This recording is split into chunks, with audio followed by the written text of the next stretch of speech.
Louvado seja Deus. Os amigos de casa, que a graça, que a paz de nosso Senhor Jesus Cristo seja multiplicada a vocês poderosamente, ricamente, em nome de Jesus. Eu sou seu irmão em Cristo, Alex de Lima, sou pastor da Igreja da Graça de Deus aqui em Taubaté, a nossa sede regional do Vale do Paraíba, e eu vou ministrar hoje aqui para a nossa igreja. Mas você, aí na sua casa, você pode participar com a mesma fé, com o mesmo amor, e você vai receber o mesmo poder que você receberia se você estivesse aqui.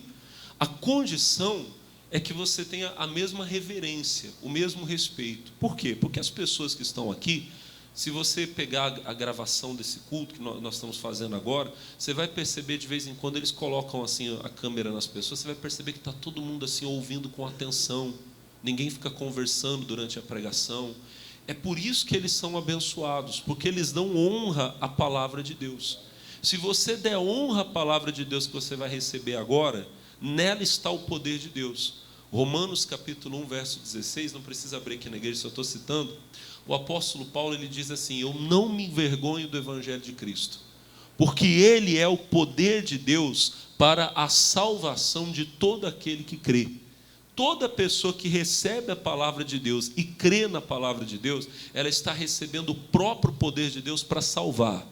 E a salvação ela é a maior de todas as bênçãos, porque na salvação está incluída a cura de toda enfermidade, o livramento de todo mal e também a nossa vida eterna, que é a maior das bênçãos, tá bom? Participa aí com essa fé e você vai ser abençoado. O pessoal que está aqui na igreja já está na fé comigo? Amém? Quem vai ser abençoado aí, diga glória a Deus. Gente, esses dias eu estou falando com vocês aqui sobre o escudo da fé. Lá em Efésios, no capítulo 6, começando no versículo 14, nós temos a descrição, o apóstolo Paulo, usado pelo Espírito Santo, ele fala sobre a armadura de Deus. Um pouco antes, ele fala sobre nós estarmos preparados para as batalhas espirituais. No verso 12, ele diz assim, que nós não temos que lutar contra a carne e o sangue, mas sim contra os principados, potestades, os príncipes das trevas deste século, as hostes espirituais da maldade nos lugares celestiais. Traduzindo, irmãos, o nosso inimigo não é nenhuma pessoa, nosso inimigo é espiritual. Nós temos que estar preparados para combatê-lo. Aí no versículo 13, Paulo fala: tomem toda a armadura de Deus, para que vocês possam resistir no dia mau e, havendo feito tudo, ficar firmes. Aí ele começa a descrever a armadura. No versículo 14 ele fala: estai, pois, firmes, tendo cingidos os vossos lombos. Versículo 14: estai, pois, firmes, tendo cingido os vossos lombos com a verdade, vestida a couraça da justiça. Versículo 15: calçados os pés na preparação do evangelho da paz. Aí o nosso versículo é o 16. No 16 ele diz assim, tomando sobretudo o que, igreja? O escudo da fé, com o qual podereis apagar todos os dardos inflamados do maligno. Só para a gente não terminar o raciocínio, no outro versículo, no 17, ele diz: tomai também o capacete da salvação e a espada do Espírito, que é o quê? A palavra de Deus. Bom, essa armadura, é uma comparação que o servo de Deus faz do que seria a armadura de um soldado e o que cada uma daquelas partes tem a ver com a nossa realidade espiritual. Quando chega no 16, ele vai falar do escudo da fé, e o escudo sempre foi uma das partes mais importantes da armadura de qualquer soldado, mas Paulo dá uma atenção especial para o escudo. Ele diz: tomai sobretudo. E eu tenho falado que essa palavra sobretudo, ela é sinônimo de principalmente. Nós poderíamos ler ali: tomando principalmente o escudo da fé, com o qual podereis apagar todos os dardos inflamados do maligno. Irmãos, o maligno, o diabo, ele utiliza de vários meios para nos atacar. Às vezes ele ataca você na sua família, às vezes ele te ataca na sua saúde, às vezes ele nos ataca, irmão, com a tentação de um pecado. Você é de Deus, mas começa a vir, irmão, aquela investida dele para tentar levar você a desobedecer a palavra de Deus em qualquer parte, de qualquer forma. Tentar levar você a desobedecer. Às vezes vem a tentação para fazer você ficar triste. o inimigo começa a mostrar as lutas, os problemas desse mundo, problemas que talvez você está passando, e aquilo vem desanimar você. Como que a gente consegue, irmãos, como que a gente consegue se defender de todos esses ataques do diabo? A Bíblia diz, com o escudo da fé. Vamos lembrar? Romanos 10:17, o que diz? De sorte que a fé é pelo, e o ouvir pela palavra. A fé vem por ouvir a palavra de Deus.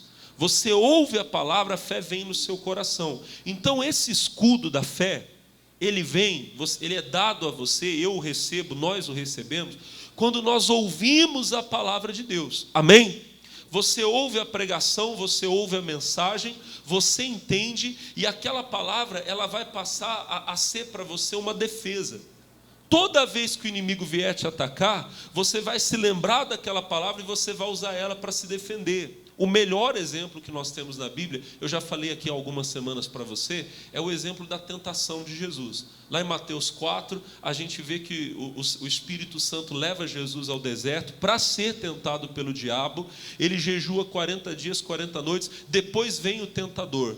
E o diabo chega dizendo, se tu és o Filho de Deus, manda que essas pedras se tornem pães. E o Senhor Jesus responde como, igreja? Como que ele responde? Está o quê? Escrito, nem só de pão viverá, mas de toda a palavra que sai da boca de Deus. O diabo pega Jesus, então, leva ele para o lugar mais alto do templo, e o inimigo é sujo.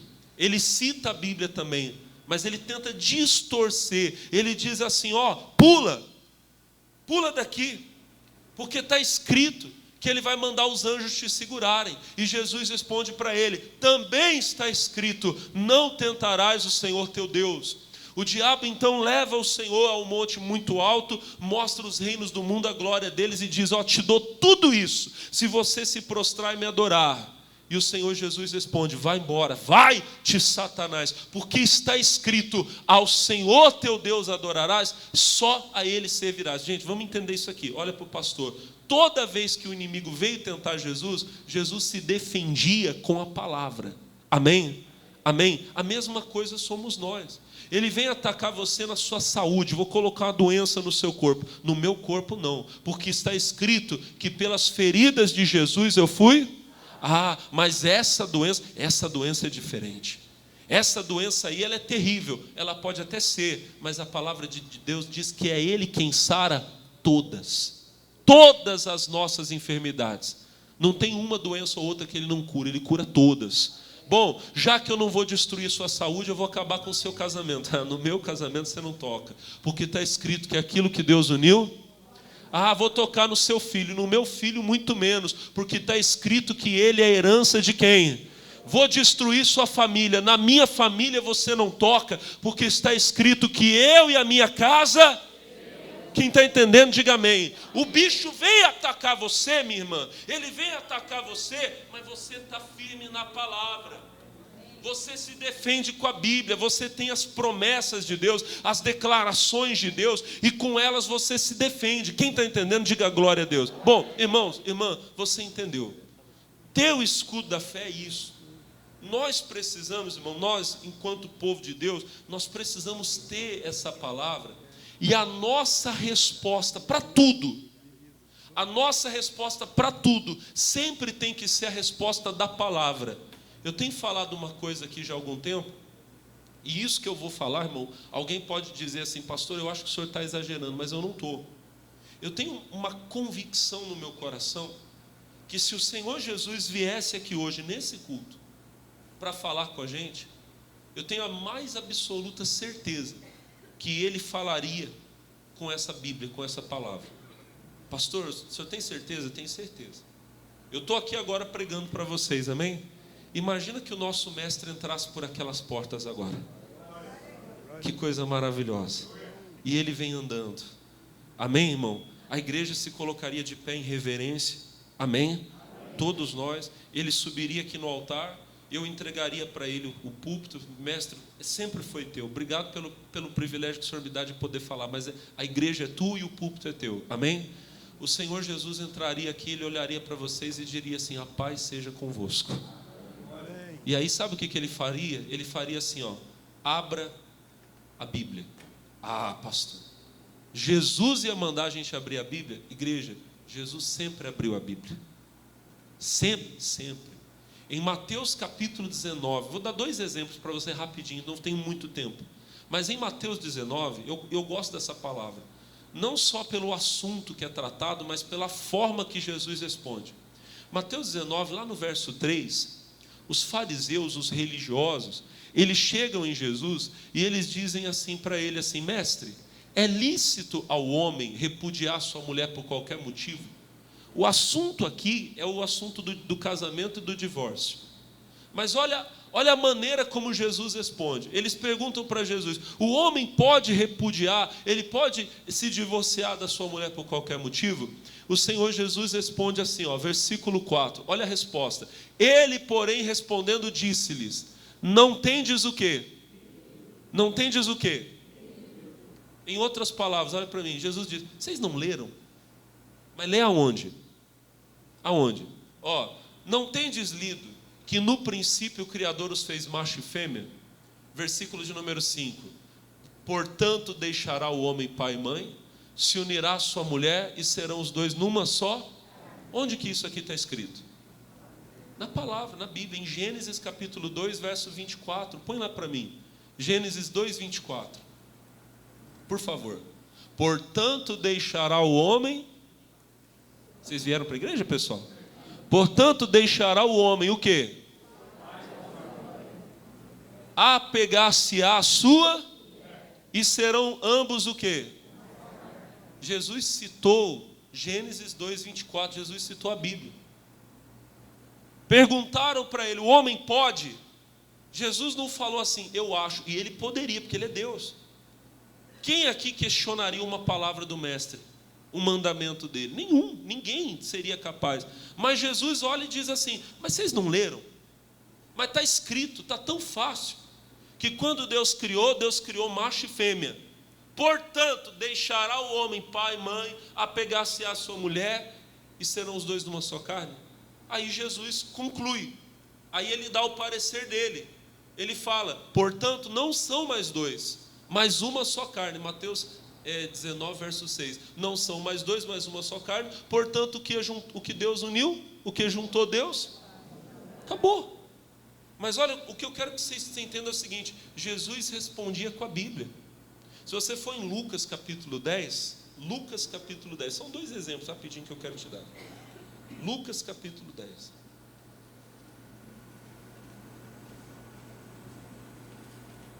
Quem achou, diga glória a Deus. No versículo de número 25, outra história que a gente conhece bastante, mas não vamos chegar na história, tá? Aqui é aquela parábola do bom samaritano, mas nós não vamos chegar na parábola, só a introdução dela. E eis que 25, 10, 25. E eis que se levantou um certo doutor da lei, tentando-o, e dizendo-lhe: mestre, que farei para herdar a vida eterna? Irmão, o homem chega em Jesus e ele diz assim: mestre, o que é que eu tenho que fazer para ir para o céu? Que farei para herdar a vida? Se Jesus tivesse falado: faça isso, faça aquilo, ninguém poderia questionar, porque é a palavra do Senhor. Diga amém. É a palavra de Deus, é Jesus falando.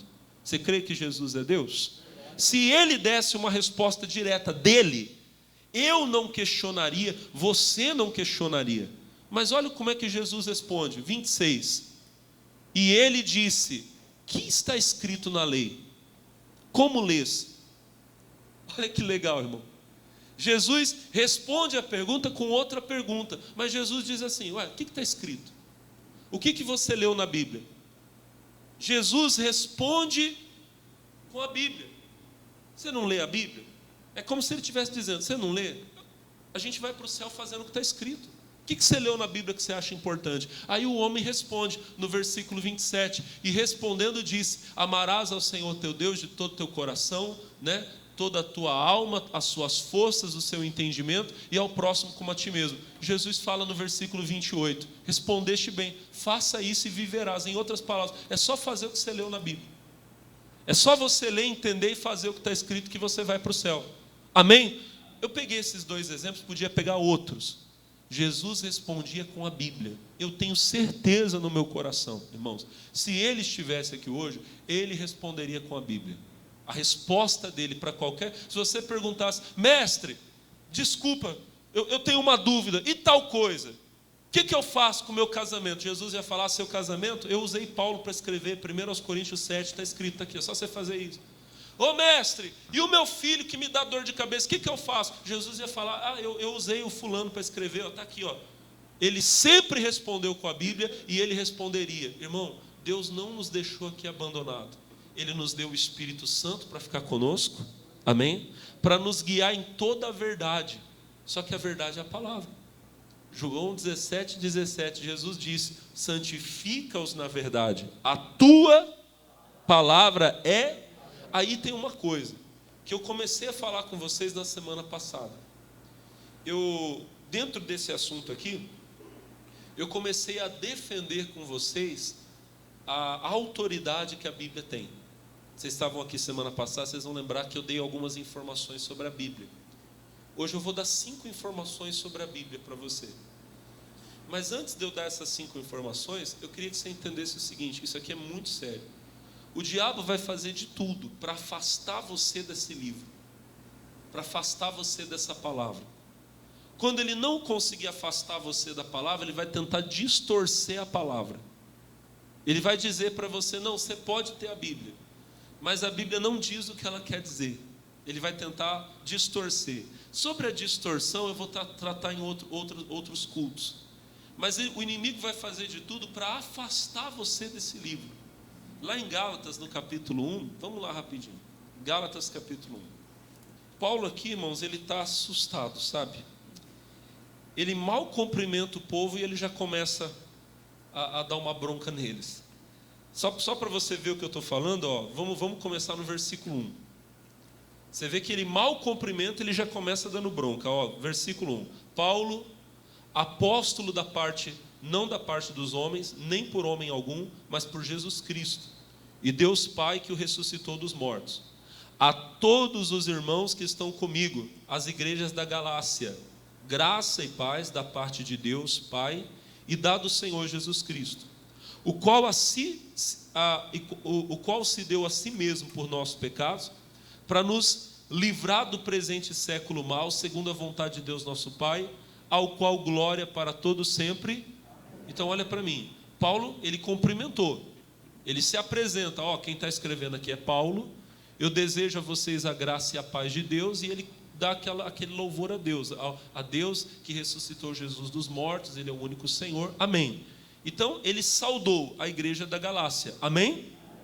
Aí olha a primeira coisa que ele vai falar, versículo 6, maravilho-me de que tão depressa passasseis daquele que vos chamou a graça de Cristo para outro evangelho.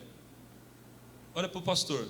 Paulo chegou e disse assim, ó, bom dia, que Deus abençoe você. Eu estou assustado com você, viu? Ele mal deu bom dia, mal cumprimentou, ele já falou assim, eu estou assustado com você, eu estou maravilhado com você, de que você tão rapidamente, foi muito rápido, tão depressa, passasseis daquele que vos chamou a graça de Cristo para outro evangelho. Aí ele fala no versículo 7, o qual não é outro, porque não existe outro evangelho. Mas alguns que vos inquietam e querem transtornar o evangelho de Cristo. Aí ele fala, mas ainda que nós mesmos, ou um anjo do céu, vos anuncie o quê? Outro evangelho, além do que já vos tem anunciado, seja anátema, seja maldito. Paulo está dizendo, gente, eu estou assustado. A palavra maravilhado ali significa assustado, perplexo. Eu estou assustado de que vocês, tão rápido, foi muito rápido, vocês deixaram o evangelho que eu ensinei para vocês e vocês estão indo atrás de outro evangelho. E não existe outro. Isso aí são pessoas más que estão tentando transtornar vocês. Aí ele fala, mas entendam, mesmo que nós, ou ainda mesmo que um anjo do céu anunciasse outro evangelho, ele seria anátema. A palavra anátema significa maldito. Em outras palavras, gente, ninguém pode pregar outro evangelho. Nós já temos o evangelho, nós já temos a palavra de Deus. A resposta de Jesus era aqui. A nossa vida tem que ser aqui. A nossa fé, nossas convicções, nosso pensamento tem que ser moldado por essa palavra. A Bíblia não tem que mudar para agradar ninguém. Esses dias atrás, um pastor aí muito conhecido, ele estava dizendo assim: não, nós precisamos pegar a Bíblia e reescrever a Bíblia. E a gente tem que mudar algumas partes dela para a gente poder agradar o povo A, o povo B. Irmão, a gente não tem que mudar a Bíblia para agradar ninguém. Nós é que temos que ler a Bíblia, nos moldar por ela para agradar a Deus. Amém? Amém? Agora, entenda bem. Falei semana passada. O mundo não quer aceitar a Bíblia como verdade. Exatamente por aquilo que eu acabei de falar para você. Se eles aceitarem que a Bíblia é a palavra de Deus, e ela é, mas se eles aceitarem, eles vão ter que aceitar que aquilo que eles fazem, que a Bíblia fala que não pode fazer, está errado, e eles não querem parar. Em João 17, no verso 14, o Senhor Jesus diz: dei-lhes a tua palavra, e o mundo o quê? Os odiou, porque não são do mundo, assim como eu não sou do mundo. O mundo aqui, me desculpa repetir, mas eu preciso repetir para ficar bem firme no coração de vocês. O mundo aqui não é a criação de Deus, tá? Tem muita gente aqui que conhece aquela palavra que diz assim: o mundo jaz no maligno, ou seja, o mundo é do diabo. João escreveu isso. Aí as pessoas acham que a terra é do diabo, que o universo é do diabo, que Deus é um mero coadjuvante na história, mas que o diabo é dono de tudo. O diabo não é dono de nada. Amém? Quando a Bíblia fala do mundo, não é a criação pertence a Deus. O Salmo 24, no verso 1 diz: do Senhor é a terra e a sua plenitude, o mundo e aqueles que nele habitam. O chão que você pisa pertence a Deus. Enche o seu ar aí, enche o seu pulmão de ar aí, vai. Puxa aí. O ar que você respira foi Deus que criou, pertence a Ele. Tudo que você vê pertence ao Senhor. Pastor, mas então, por que a Bíblia diz que o mundo é do diabo? O mundo que jaz no maligno, que está no maligno, não é a criação. É o sistema pelo qual o homem começou a viver, que é influenciado por Satanás. Eu já falei para você várias vezes. Filosofia, cultura, comportamento, moda. A gente vê o dedo do diabo nisso aí, pessoal. Na verdade, a gente não vê o dedo, não. A gente vê o diabo inteiro. Né, pessoal? Eu estava falando semana passada, eu acho que eu falei. Se eu não falei, amém. Se eu falei, ouça de novo com um pouquinho de paciência. Coisa difícil hoje, irmão. Tanto homem como mulher, mas acho que as irmãs sofrem um pouquinho mais. Coisa difícil hoje é uma senhora de Deus, uma mulher decente, conseguir comprar uma roupa. Porque toda roupa que se faz, ela é feita não para cobrir, mas ela é feita para moldar. O estilista lá que desenha lá a calça, a blusa, seja lá o que for, ele quer não cobrir o corpo, ele quer mostrar o corpo. Então ele vai fazer ali de um jeito que vai mostrar a silhueta, e ele quer eu sei que a roupa é feita para ficar dando amostra grátis para todo mundo. A verdade é essa. Desculpa o linguajar meio pesado, mas é verdade. Eu estou mentindo? Não estou, irmão. Você sabe que não. Olha só como que o seu corpo ficou bonito nessa roupa. Mas o corpo tem que ser bonito para o marido, para a esposa. Amém, pessoal? Amém? Quem está fora não tem que saber o que está dentro da roupa, não. Mas o diabo, ele influencia a mente do homem. Por quê? Para fazer uma roupa daquele jeito. E a mulher de Deus tem uma luta tremenda para poder comprar. Amém? A calça dela é 36, mas ela tem que comprar 46. Porque senão vai ficar grudada no corpo assim, ela vai ter que... Né, irmão? E não é só mulher, não, é homem também, irmão. Hoje em dia os homens, para pôr a roupa, eles deitam na cama e puxam. Viu? Se um dia você vê um obreiro com a calça assim, irmão, você fala comigo, tá, pastor, o irmão lá tá com problema. Viu? Calça de homem tem que passar uma laranja por dentro assim, irmão, e cair. Tem umas que se eu botar uma laranja, sai suco de laranja. Olha para o irmão que está do outro lado, fala, ainda bem que você não é assim. Graças a Deus. Mas irmão, está difícil. Olha para o pastor. Isso é o bicho, irmão. É o cão, é o diabo. Influenciando a moda, a filosofia, o pensamento. Irmão, vai numa escola hoje e fala de Jesus, irmão. Falar de Jesus é considerado crime. Mas você pode citar, irmão, qualquer autor aí, meu irmão, drogado, bêbado da história, que escreveu sobre a influência do diabo. E você pode citar sem medo nenhum. Amém? O cidadão escrevia sobre o efeito da droga, da bebida, e ele é considerado um gênio.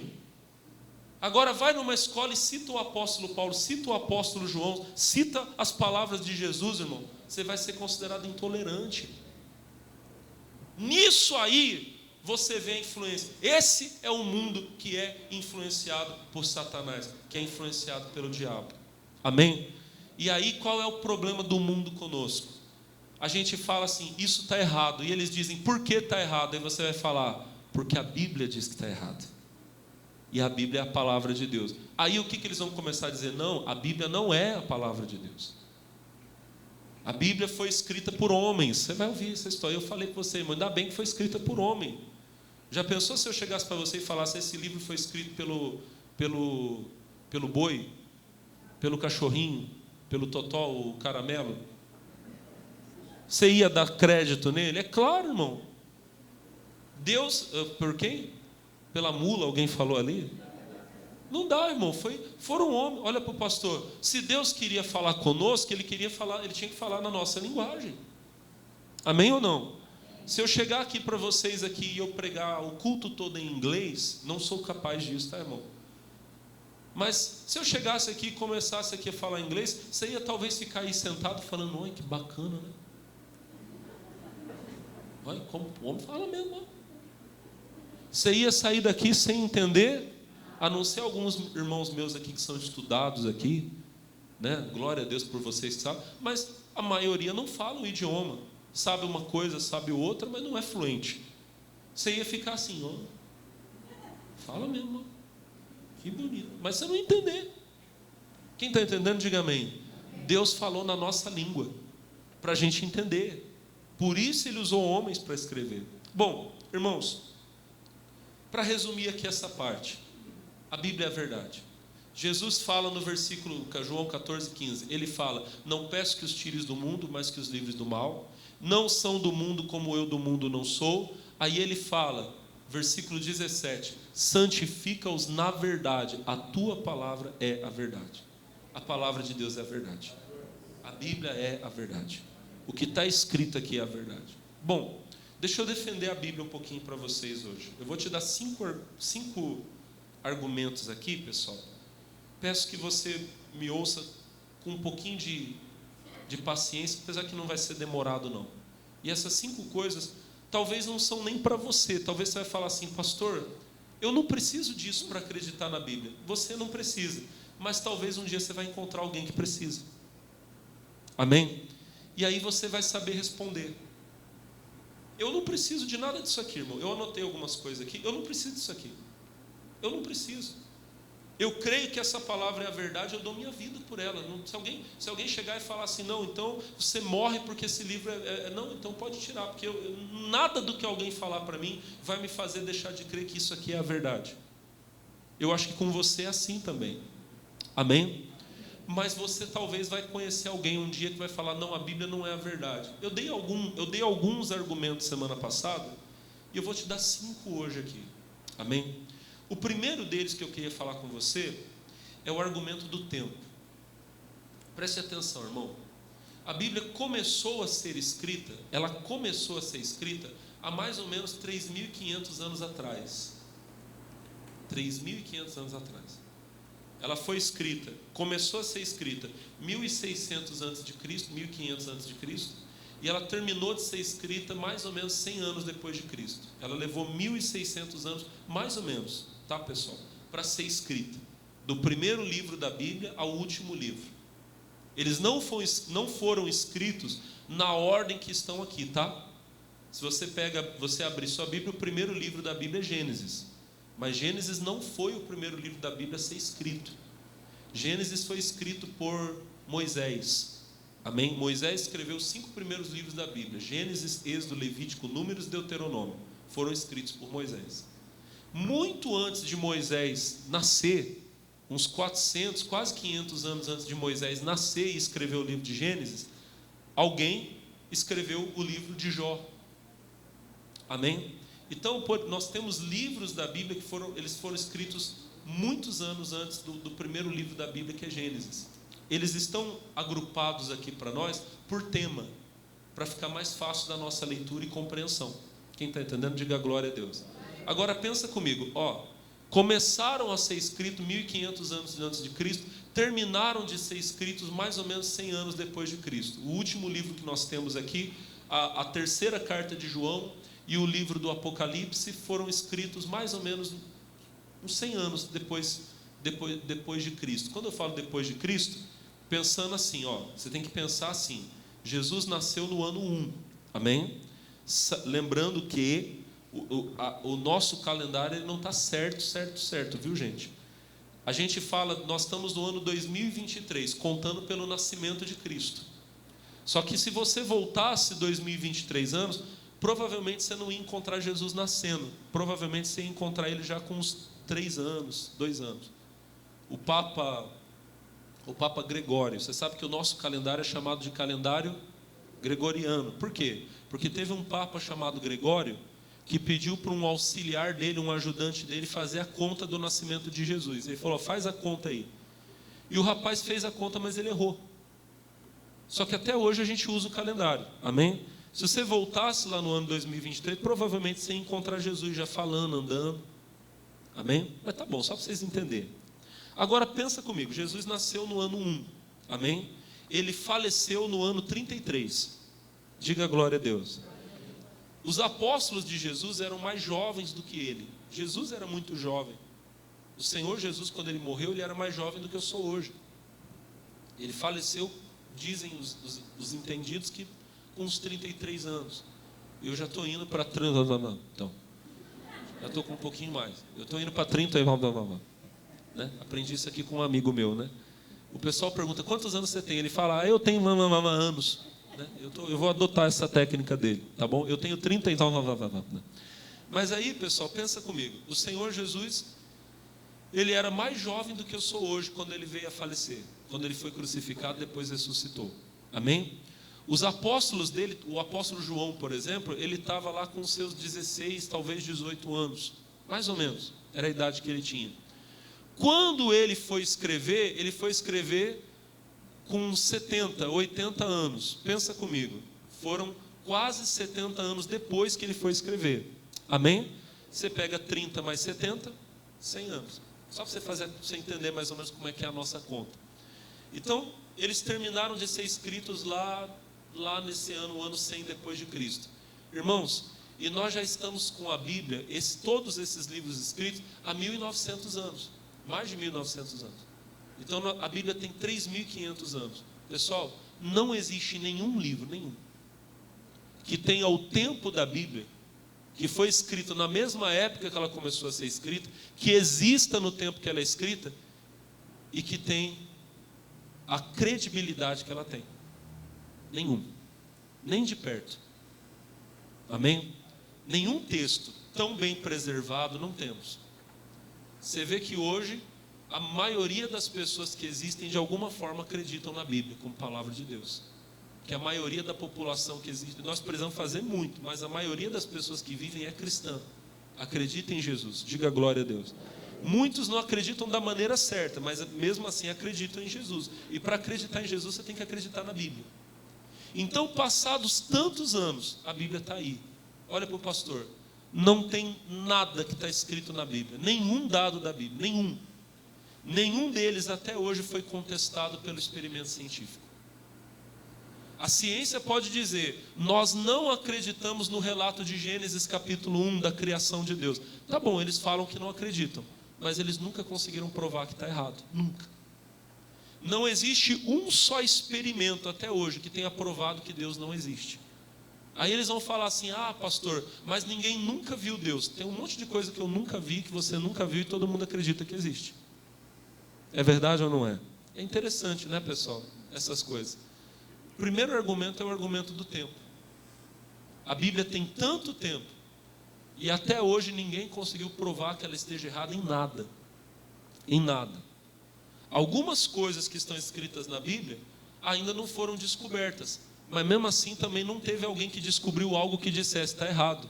Amém? A Bíblia fala que existiu tal pessoa. Não existe nenhum documento fora da Bíblia que diz que tal pessoa existe. Pois é, mas também não existe nenhum que diz que não existe. Amém?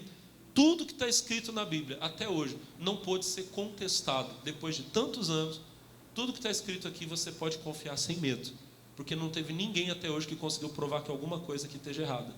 Quem está entendendo, diga glória a Deus. O primeiro argumento que eu queria deixar para você é esse, o argumento do tempo. Puxa, depois de tantos anos. Amém? O segundo argumento que eu queria deixar para você hoje, talvez para muita gente seja o mais forte: o cumprimento das profecias. Irmão, a Bíblia possui muitas e muitas profecias. Os homens que Deus usou, eles falaram sobre o futuro. E muitas das coisas que eles profetizaram aconteceram enquanto a própria Bíblia estava sendo escrita. Então você tem lá Moisés escrevendo 1000 anos antes de Jesus nascer e falando uma coisa, e alguns anos depois aquilo que ele falou se concretiza. Diga glória a Deus. Irmão, tem coisas que aconteceram da forma como estava escrita antes que chega a ser um absurdo. O rei Nabucodonosor, ele teve um sonho. Ele sonhou com uma imagem bem grande, né? E a cabeça era de ouro, o peito era de bronze, era de prata, o abdômen de bronze, as pernas de ferro, o pé de barro. E ele sonhou que depois vinha uma pedra bem grande e derrubava aquilo ali. Ele sonhou e não queria contar para ninguém o que ele tinha sonhado. Ele mandou matar todo mundo, porque ninguém conseguia dizer. Aí veio Daniel e falou: o rei, só me deixa orar a Deus essa noite, Deus vai me mostrar o que você sonhou. O rei deu uma acalmada. No outro dia chegou Daniel e Daniel disse: olha, rei, o senhor sonhou com isso, isso, isso e isso. O rei Nabucodonosor ficou assustado e disse assim: sonhei exatamente. Aí Daniel disse: eu vou te dizer qual é o significado. A cabeça de ouro que o senhor sonhou é o Senhor, é o reino da Babilônia. Só que depois do Senhor vai vir outro reino, que não vai ter a glória que o Senhor tem.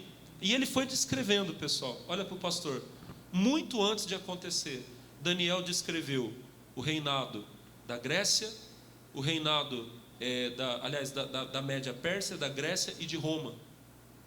Muito antes, e com perfeição. Isso tem outras profecias que Daniel falou, meu irmão, chega a ser assustador. Você pega lá o livro de Daniel, ele fala, porque eu vi um bode, ele fala dessa forma: eu vi um carneiro que dava cabeçada para um lado, cabeçada para o outro, e de repente vi um bode que tinha um chifre bem grande. Ele vinha lá e ele derrubava aquele bode, e aquele chifre ia crescendo, crescendo, crescendo. Quando ele estava no auge, aquele chifre caiu e surgiram 4 chifres no lugar. O reino que ele está falando ali é a Grécia, que veio. O chifre grande é Alexandre o Grande, que quando estava no auge morreu, e 4 generais dele tomaram conta. Mas Daniel descreve com precisão, muito antes de acontecer. Amém? Amém? Foi profetizado que o homem que iria deixar os judeus voltarem do exílio se chamaria Ciro. O profeta escreveu: a ti, Ciro, meu servo, e fala. Muitos anos depois, nasce um rei persa que não conhecia a Bíblia, chamado Ciro, e ele liberta os judeus para voltar. Então tem coisas que aconteceram, profecias, e olha para o pastor, eu estou falando das que aconteceram enquanto a Bíblia estava sendo escrita, e coisas que foram acontecendo depois, coisas que estão se cumprindo hoje. Você liga a televisão hoje, você vê a Bíblia se cumprindo. Amém ou não? Jesus falou lá em Mateus no capítulo 24, ele disse assim: os homens terão medo do som, do barulho do mar. Quando Jesus escreveu aquilo, irmão, não fazia o menor sentido. Hoje você liga a televisão, todo mundo está falando só de aquecimento global e que o nível do mar está subindo. É assim ou não é? Jesus falou. Bom, irmãos, as profecias são uma prova. Várias e várias coisas que foram profetizadas se cumpriram exatamente como estava escrito. Diga glória a Deus. O terceiro argumento que eu quero te dar hoje são das descobertas que são confirmadas. Isso é tremendo, irmão. A Bíblia fala do nome de lugares e pessoas, amém?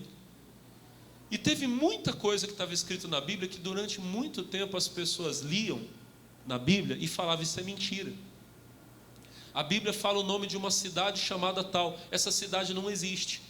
Aí anos depois alguém está lá, um arqueólogo está lá escavando e descobre a cidade que a Bíblia já tinha falado que existe. Quem está entendendo, diga glória a Deus. Só que esses dados você não vai ver no jornal. Porque ninguém tem a intenção de fazer você acreditar que a Bíblia é verdadeira. Você nunca vai ver isso. Por quê? Porque não há nenhuma intenção da parte dos servos do diabo, desse mundo, que você acredite que essa palavra é verdade. Mas todo dia, se você tiver um pouquinho de paciência e você pesquisar, você vai descobrir. Olha só, escavaram hoje em tal lugar e descobriram tal cidade que estava escrito na Bíblia. Descobriram tal pessoa que estava escrito na Bíblia. Muito forte. Diga glória a Deus. Agora eu vou te dar o quarto e o quinto argumento, que para mim são os mais importantes hoje. Amém? O quarto argumento que eu queria te dar é a quantidade de autores que a Bíblia tem. Quantas pessoas escreveram a Bíblia? Mais ou menos umas 40 pessoas. A Bíblia não tem um autor. Eu falei para você, ela levou mais ou menos uns 1.600 anos para ser escrita, e foi escrito por homens diferentes, que viveram em lugares diferentes, não falavam a mesma língua, não se conheciam, e um estava confirmando o testemunho do outro. Irmão, é muito mais fácil, olha para o pastor, é muito mais fácil haver mentira, aonde só tem uma pessoa que, vamos dizer assim, que possui a informação. Amém? Eu chego para vocês e eu falo assim, eu chego para vocês e eu falo assim: irmão, nesse papel aqui tem uma informação importante. Quem está entendendo, diga amém. Nesse papel tem uma informação. E esse papel ele fica guardado ali dentro da minha sala. Só que só quem tem acesso a essa informação é o meu amigo pastor Ailton. Ele é o único que vai lá e lê. Ninguém mais vai lá para ver se está certo ou está errado. O único que olha é ele. É muito mais fácil de ter uma mentira. Quem está entendendo, diga amém. Porque se ele quiser falar, quem é que vai contestar ele? Os irmãos estão entendendo? Amém? O que eu quero que você entenda é o seguinte: as pessoas falam e a gente é obrigado a acreditar. Agora olha para o pastor. E quando todo mundo pode ir olhar e ver? Amém? Eu falo para você assim, aqui nesse papel tem um número escrito, eu não sei que número é. Vou dar um exemplo, é o número 10. Amém? E fica guardado ali dentro da sala. Aí eu falo assim, vai lá pastor Ailton, ele vai lá e ele chega e fala, é 10. Aí daqui a pouco vai lá a Rayane, ela também olha e fala, é 10. Aí vai lá o Felipe, entra lá e fala, é 10. Irmão, são várias pessoas, uma vai num horário, a outra vai no horário, todo mundo olha e dá a mesma informação. É 10, eu fui lá, eu chequei e vi. Quando são várias pessoas falando, é mais fácil de você atestar que uma coisa é verdade. Amém? Alguém chega para você, desculpa, tá? Eu vou dar um exemplo meio feio aqui, mas você vai entender. Você está andando na rua, aí você encontra um conhecido seu, e ele olha e fala assim, essa roupa ficou feia em você. Ele falou, aí depois ninguém mais falou. Você pode pensar o quê? Acho que ele ficou com inveja. Ele não tem condição de comprar uma roupa bonita igual essa aqui que eu tenho, então ele criticou minha roupa. Uma pessoa falou, amém? Agora imagina, você sai na rua, você encontra essa roupa não está legal não, tá? Aí você anda mais 5 minutos, alguém chega e fala, fulano, desculpa, eu nem te conheço, mas posso falar um negócio para você? Essa roupa aí está esquisita. Aí passa, não sei, você vai comprar pão, você chega na padaria, a moça que está lá vendendo pão, ela está olhando para você. E falou assim, você saiu de casa hoje e pegou todas as roupas que você tinha e colocou tudo ao mesmo tempo? Você vai na casa da sua mãe olha para você e fala, filha, o que aconteceu com você? Né? Você chega em casa depois desse dia terrível, na hora que seu marido te olha e fala, onde que era a festa fantasia? Irmão, olha para o pastor. Quando todo mundo fala, quando tem várias pessoas falando, aí você se toca. Se fosse um só, mas está todo mundo falando. Então, olha para o pastor. A Bíblia não tem um autor, ela tem 40. São várias pessoas falando. Quem está entendendo, diga glória a Deus. Se você pegar, por exemplo, os outros livros, irmão, que são considerados sagrados, todos eles têm um autor e não aceita ser questionado. Quem escreveu o Alcorão foi um homem só, foi o profeta Mohammed. Não tem o dedo de mais ninguém ali. É um homem e não aceita ser questionado. Quem está entendendo, diga amém. A Bíblia foram 40 pessoas diferentes, em épocas diferentes, escrevendo. Cada uma sendo usada pelo Espírito Santo ao seu tempo. E todas para escrever a mesma verdade. Nenhum homem da Bíblia escreveu contradizendo o outro. Todos escreveram confirmando o que o outro já tinha dito. Diga amém. Essa informação para mim é preciosa. Agora tem outra que é mais forte ainda. Eu termino com essa daqui, pessoal. Irmãos, em questão de quantidade de documento, a Bíblia é imbatível. É imbatível. Na questão da quantidade e no quesito tempo que está próximo do autor. Amém? Se você pegar todos os livros da antiguidade, a maioria deles, olha para o pastor, a maioria deles não tem praticamente cópia nenhuma. Não tem. Se você pegar, por exemplo, assim, você falar para mim, vou falar quem é inquestionável. Se você for hoje numa escola, numa faculdade, e você falar de Platão, o filósofo grego lá, o Platão. Irmão, ninguém questiona que Platão existiu e ninguém questiona a veracidade dos textos dele. Os textos de Platão que nós temos hoje são 7 cópias. E detalhe, olha para o pastor, a cópia mais nova que nós temos dele é de mais de 1000 anos depois que ele viveu. Então, 1000 anos depois que o Platão já tinha morrido, nós temos 7 papéis com as palavras de Platão. Ninguém questiona, amém? Platão 7, Júlio César nós temos 10. Da Bíblia, só do Novo Testamento, só na linguagem original nós temos quase 6.000. Faz a comparação. De Platão a gente tem 7. Do Novo Testamento a gente tem quase 6.000. São 5.000, eu coloquei certinho aqui. Eu fui atrás. 5.664. Amém? Só no grego, na língua original. Se você pegar nas línguas daquela época, no latim e tal, vai para 25.000. Amém? Olha a quantidade.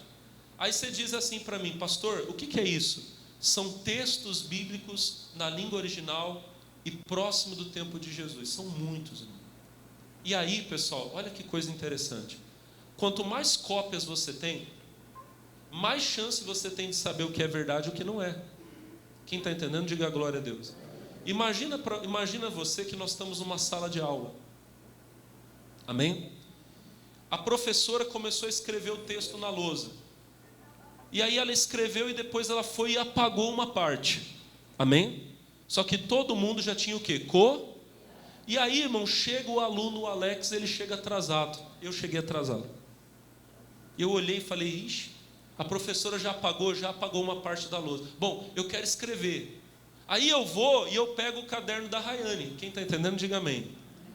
A Rayane copiou o texto. Eu vou e copio o que ela escreveu. Só que eu não confio muito na Rayane. Eu falo assim, bom, será que ela não colocou nada errado? Às vezes a professora escreveu 100 na lousa e ela copiou que é 1000.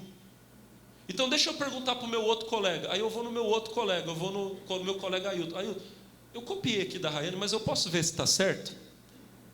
Aí o pastor, não, pega o meu caderno aqui. Eu pego e começo a olhar. Está igualzinho. Mas eu não confio muito no Ailton também. Eu vou lá no Gabriel. Gabriel, eu já olhei no caderno da Rayane, já olhei no caderno do Ailton. Posso olhar no seu para ver se está certo? Se está do jeito que a professora copiou e apagou, pode olhar. E olha para o pastor. Eu vou olhando 1, 2, a sala tem 100 alunos. Imagina que eu fosse um cara chato. Eu olho no caderno do 100. E eu paro e falo, não, realmente, todo mundo copiou igual. É claro que tem um errinho ou outro. Tem gente que esquece de colocar uma vírgula. Amém ou não? Tem gente que... Irmão, quem é professora que sabe, corrige redação de aluno para você ver se não tem um monte de erro. Normal. Mas pelo menos os dados são iguais, as informações são iguais. Olha para o pastor. Da Bíblia, nós temos 25.000 textos. Uma pessoa escreveu aqui, a outra escreveu lá num outro lugar. E você pega o texto, tem um e tem outro, e está igualzinho. Amém? Às vezes, realmente, às vezes um errinho de letra, porque é normal. Amém? Às vezes a pessoa estava escrevendo, naquela época era tudo copiado à mão. Quando você copia à mão, depois você olha lá, você fala, ixi, esqueci de colocar uma palavra aqui. Mas os textos, você pode comparar, são iguaizinhos. Amém? Falando dos textos originais. Eu disse para você que o texto mais próximo de Platão que nós temos é de mais de 1000 anos depois dele. Da Bíblia, a gente tem texto de mais ou menos 40, 50 anos depois dos apóstolos. Olha que coisa linda. Imagina, João morreu hoje.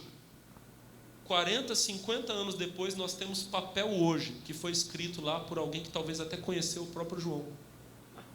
Amém? Nós temos isso. Nesse ponto, a Bíblia é imbatível, pessoal. A nível de comparação, ninguém chega perto. O livro que mais tem cópias antigas depois da Bíblia, parece que é a Ilíada do Homero, e tem acho que 600 cópias. A Bíblia tem mais de 25 mil, o Novo Testamento. Amém? No dia que alguém chegar para você e falar assim, mudaram a Bíblia, você vai falar, ih, amigo, se preocupa não. A gente tem muito texto espalhado aí pelos museus do mundo, guardados aí para provar que ela está certinha. Ah, mas a Igreja Católica mudou depois. Não, quando a Igreja Católica nem existia, já estava tudo aqui, escrito do jeito que está. Quem está entendendo, diga glória a Deus. Fica essa palavra para você. Amém? Eu queria deixar essas informações, esses 5 argumentos para você. Amém? O primeiro deles, o argumento do tempo. O segundo, do cumprimento das profecias. O terceiro, dos dados descobertos. O quarto, da quantidade de autores. E o quinto, da abundância de cópias e o tempo entre o autor e a primeira cópia que a gente tem. Amém? Semana que vem eu vou te dar outras informações, se Deus me permitir. Tá bom, pessoal? Eu sei que é um pouquinho diferente do que você está acostumado a ouvir, mas eu precisava falar isso aqui para deixar vocês com uma fé mais sólida. Amém? É meu papel. Aproveita, viu, pessoal? Porque não é todo mundo que faz isso aqui.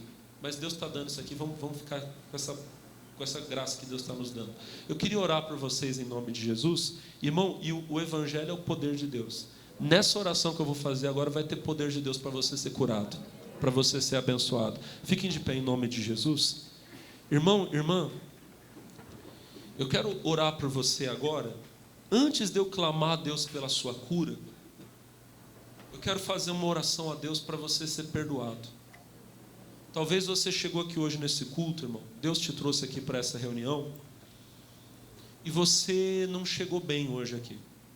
Aconteceram coisas na sua casa, talvez tenha acontecido coisas na sua vida e você sente que você está longe de Deus. Pastor, eu tenho andado errado, eu tenho mentido, eu tenho, pastor, ido a lugares, feito coisas que um homem de Deus não pode fazer. A Bíblia Sagrada diz que se nós andarmos na luz como Ele na luz está, nós temos comunhão uns com os outros e o sangue do seu Filho Jesus nos purifica de todo pecado. Se dissermos que não temos pecado, nós enganamos a nós mesmos. Mas a palavra diz, se confessarmos os nossos pecados, Ele é fiel e justo para nos purificar de todo pecado. Coloca a mão no teu coração agora. Em nome de Jesus. Aleluia. Ora ali por irmãozinho ali, por favor. Se você hoje está aqui, irmão, e você quer entregar a sua vida a Jesus, você pode entregar a vida hoje.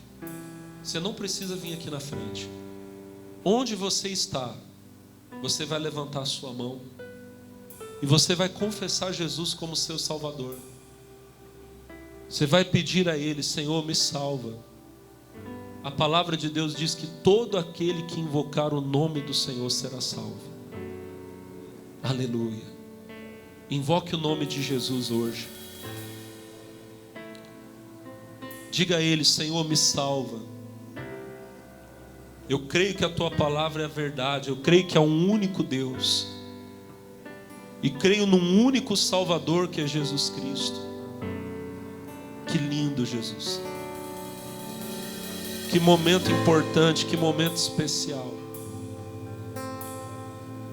Que momento maravilhoso que nós temos aqui. Onde tem alguém entregando a vida ao Senhor. Onde há alguém confessando Jesus como Salvador da sua vida. Aleluia. Glória a Deus, aleluia. Que momento precioso nós temos, onde há alguém dizendo: Senhor, eu caí, eu errei, mas eu te peço, me perdoa, me purifica, me limpa, me lava, e o teu sangue nos purifica de todo o pecado.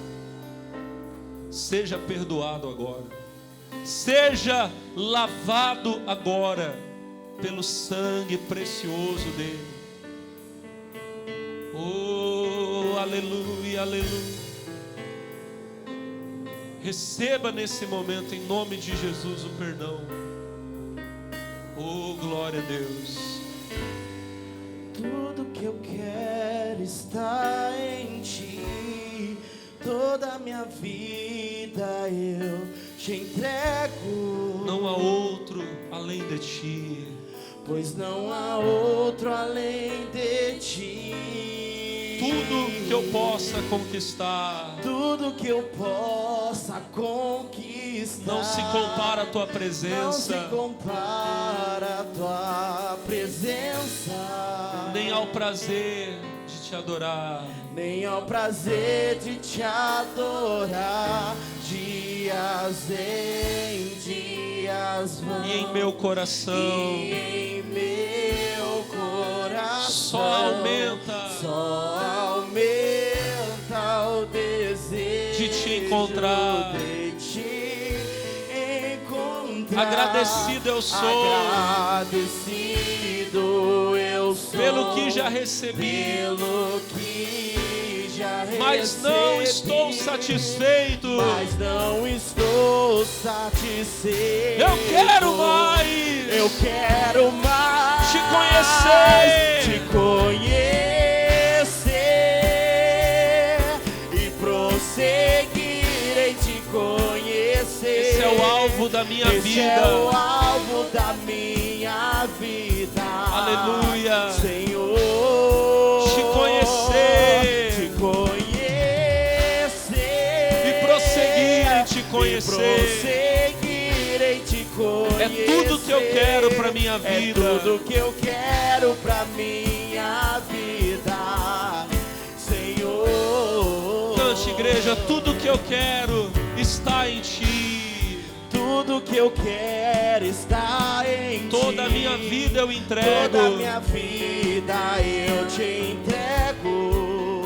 Pois não há outro além de ti. Pois não há outro além de ti.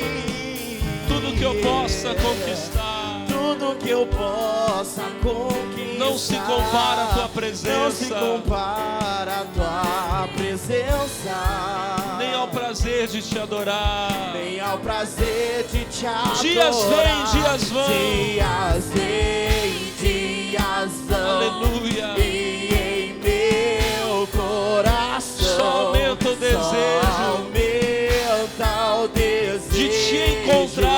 de te encontrar, agradecido eu sou pelo que já recebi, mas não estou satisfeito, mas não estou satisfeito. Diga pra ele: eu quero mais, eu quero mais te conhecer e prosseguir em te conhecer. Este é o alvo da minha vida, Senhor, Senhor, te conhecer e prosseguir em te conhecer. É tudo que eu quero pra minha vida, Senhor. Oh, eu quero te ver, eu quero te ver como nunca te tocar-te, sentir tuas mãos, te sentir tuas mãos me tocar. Podes fazer em mim o que tens que fazer. Quero ser segundo teu coração. Aleluia, levante as mãos. Te conhecer E prosseguir em te conhecer. Esse é o alvo da minha vida, Senhor. Te conhecer e prosseguir em te conhecer é tudo que eu quero pra minha vida, Senhor. Levante a sua mão direita para o céu. Diga assim: Senhor Jesus, eu te reconheço como o único Senhor, o único Salvador de toda a humanidade e da minha vida. Coloque a mão no seu coração. Feche os seus olhos. Receba o perdão de todo o pecado agora. O sangue de Jesus te purifica. O sangue de Jesus te lava. Seja purificado, seja lavado. Seja perdoado em nome de Jesus. E agora no seu coração você pode ter a alegria de Deus, a alegria da salvação. Aleluia. Em nome de Jesus eu digo que todo espírito maligno que de alguma forma escravizava a sua vida, te dominava na tristeza, na angústia, todo mal agora, em nome de Jesus, em nome de Jesus, todo mal agora perde o poder, o domínio sobre a sua vida. O espírito que um dia você serviu, a entidade que um dia você serviu e que dizia ser o seu senhor, dizia ser a senhora da sua vida, agora já não tem mais poder sobre você. Você pertence ao único Senhor Jesus Cristo. E eu digo a você, espírito imundo, você perdeu essa pessoa, vai embora. Vai embora. O espírito do pecado, da prostituição, o espírito do vício, das drogas, da bebida, o espírito da mentira, da idolatria, da feitiçaria, eu digo agora, abandone essa pessoa, abandone este homem, abandone esta mulher, saia em nome de Jesus. Até mesmo se houver alguém que é dominado por essa força, a pessoa não tem domínio da própria vida, ela é escrava de um espírito maligno. Eu digo agora, saia, demônio, saia. E quando você sair, leve com você a sua doença. Quando você sair, leve contigo a sua dor, a sua enfermidade, o teu vício, a tua tristeza, pensamentos de morte, de suicídio, todo mal, saia, saia, vai embora, em nome de Jesus. A igreja pode erguer as mãos agora. Irmão, você está curado em nome de Jesus. Aleluia. Está sarado e liberto. Quem crê, diga glória a Deus. E a igreja pode começar a adorar o Senhor agora. E agora vamos entrar no momento de adoração. Levante as mãos. Oh, levante a sua voz. Diga glória a Deus. Aleluia. Oh, ribalaba siri balaba clama naraba chora balaba. Oh, aleluia. Aleluia, aleluia, aleluia. E balaba balaba ridolo mi clima naraba dolo mi clima naraba laba shuri balaba balaba. Oh, te conhecer e prosseguir em te conhecer, esse é o alvo da minha vida, Senhor. Te conhecer e prosseguir em te conhecer é tudo que eu quero pra minha vida, Senhor. Eu quero te ver como nunca te vi.